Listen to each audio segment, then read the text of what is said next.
When the snow starts falling, it's important to highlight winter safety for us and our four-legged friends. So I'm joined now by Ryan Dimmitt from our sponsors at Earthwise Pet Hamburg with more information on how you can keep your fur baby from freezing. Welcome, Brian. Thanks for joining me on a frigid day. It's a very cold day. That's right. So this is a good topic. It's a great topic because if we're cold, our dogs are cold too. Absolutely, yes. Okay, so let's talk about first the apparel, because that's what we go to first, right? You layer up when it yes. gets cold, but dogs can layer up too. Yes, they can. And in fact, that's probably a really good idea.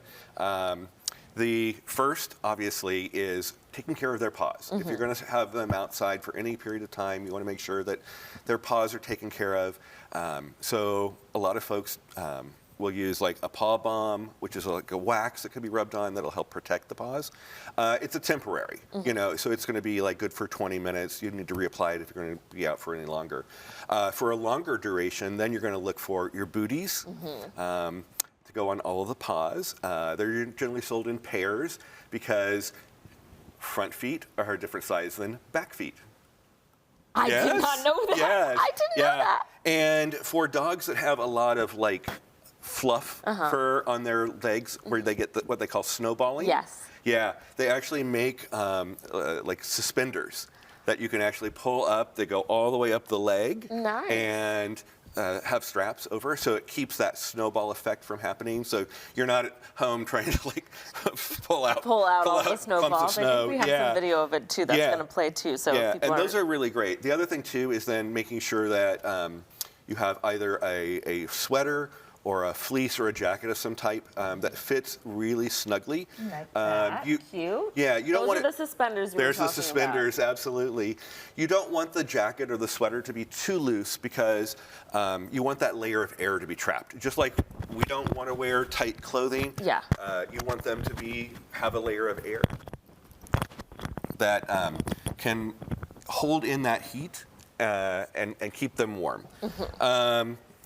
And you know, the other aspect is that if you're going to be out at night, make sure that it's a reflective property. Yes. Okay. Okay. So let's talk more about that hypothermia that we need to watch out for. What are some signs to look out for? Yeah. So the paw step. You know, they're going to be like lifting their paws really quickly if they're unprotected. That's going to tell you that they probably might be having a little bit of frostbite. Get them off that ice, get them, pick them up, take them in. But for the hypothermia, it's kind of like us, shivering, whining, any type of weakness. Oftentimes there's a lot of anxiety that goes along with that. They'll be panting heavily, they can't calm down. Those are good signs that there's an issue with their body temperature regulation. Get them to a warm spot really fast, get them into a blanket, and call your vet. Okay, okay. Now let's see.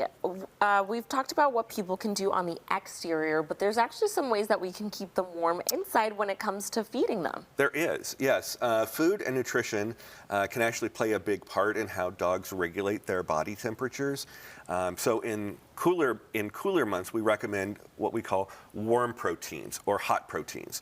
And so those are proteins that are going to help the dog produce a more internal, higher temperature, keep them a little bit warmer, make sure that you know that they don't have an allergy to it. So some of those warming proteins are going to be things like goat, halibut, chicken is a good one, although a lot of dogs do have chicken allergies to chicken. Lamb, venison, kangaroo are all really great. Novel proteins. I know everybody goes, kangaroo. Kangaroo. Yes.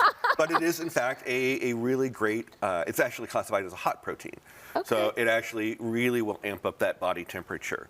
But keep in mind that if you amp up that temperature, you need to make sure that they're not overheating inside the house as well. Yes, because we've got the temperature warm inside. Yeah, so it could be a mixture of one meal in the morning where you're doing the warming proteins to get them going, and then you use like a neutral protein of beef or something in the evening. Okay. Yeah. Plus, it gives them a little bit of variety, and who doesn't like variety in their meals? They do.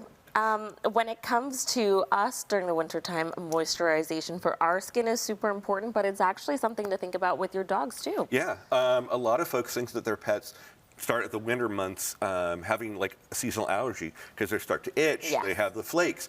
Really what it is that it's a change in the moisture and the coldness in the air that's causing just normal dry skin like we have, right?